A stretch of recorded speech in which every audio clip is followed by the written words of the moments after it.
Cherry picking in Azure DevOps is the process of selecting specific changes from one branch and applying them to another branch. This is particularly useful when you want to apply specific bug fixes or features without merging the entire branch. Access Azure DevOps repos. Log into Azure DevOps. Navigate to dev.azure.com and log in with your credentials. Navigate to repos. From the left-hand menu, click Repos. Select source and target branches.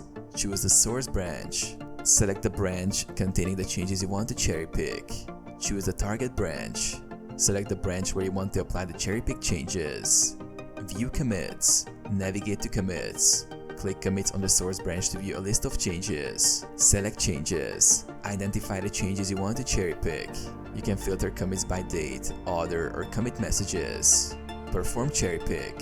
Cherry pick the commit. Once you've selected the desired commit, click cherry pick.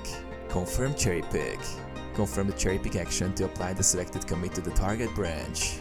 Review changes. View changes. Navigate to the target branch and review the changes applied from the cherry pick.